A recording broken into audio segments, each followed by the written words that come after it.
Hello everyone, my name is Danielle Philo and today I will be presenting on the cuisine of Portugal. This is a bit of a personal topic for me. My great-great-grandmother was actually born and raised in Portugal, and then later in her life moved to Hawaii. So this is kind of a cool topic. I got to do a bit of almost like an ancestral deep dive for myself. So I hope you enjoy it, but let's get to it. So the first thing that I want to talk about is just kind of the um, cuisine in general. So because it is off the coast, seafood is a very common ingredient. So lots of octopus, clams, and various types of fish. They also utilize meat such as chorizo, which is a pork sausage, pig's feet, and as almost always, chicken. And then produce, there is an abundance of vegetables utilized in Portuguese cuisine, but the three that I found often was potatoes, tomatoes, and kale. And then lastly, some of their seasonings and spices include bay leaves, piri piri, and cilantro. So the first dish I wanted to focus on was bacalhau, which is a salted cod. Interestingly, cod is actually not found in the waters of Portugal, so they actually have to import it. And there's a few different explanations, potential explanations as to why it's so popular but not readily available.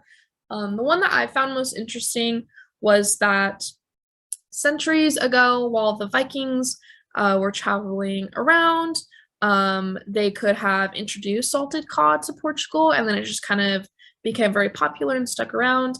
But they actually, like I said, they actually have to import it, which I find just a bit interesting. And then there is a process called desalination that they have to do before it can actually be cooked. And this includes just removing all of the salt. So I have a little video that kind of shows that. So here she is cutting up the filet. And now here she is actually washing it just in her sink, washing it with tap water. You can also use like distilled water if you want to, but there's really not any need to do that. And then she cut it into pieces so it could easily fit into this bowl. You will have to fill the bowl with water as well, as she's about to do in a second. And this will actually have to be changed at least twice a day. And this whole process can take anywhere from 12 to 72 hours. So it can be a very, very long process. This is definitely something you have to like meal plan ahead of time. But here she is changing that water. So just you'll have to do that a few times. And you also want to utilize cold water. That's another really important part. So I'm going to go ahead and move on. So once we remove all of that salt, we can actually utilize it in a few different dishes. So there are different parts of the fillet itself. Towards the head is the more fleshy, meaty, juicy part. And this is commonly baked or grilled, such as seen in the middle, with a lot of different vegetables and sides going on.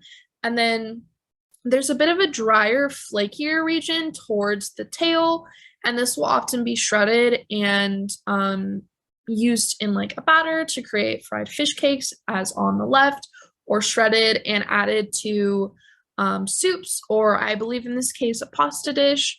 So it's a very versatile ingredient used in a lot of different ways, and they actually try to utilize the whole fillet, both the maybe drier, flaky parts and then the real juicy baked part. All right, so the next dish I wanted to talk about is called massa sovada. So this is a sweet bread. It's traditionally served around Christmas or just larger celebrations.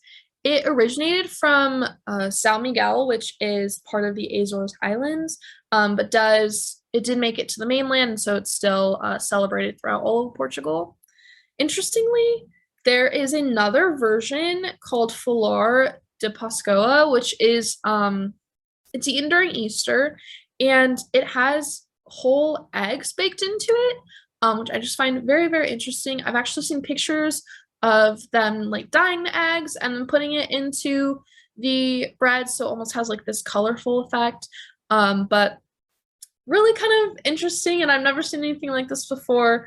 So I just wanted to make sure to include that. But anyways, hope you learned something interesting about Portuguese cuisine. Thanks so much for listening, and have a great day.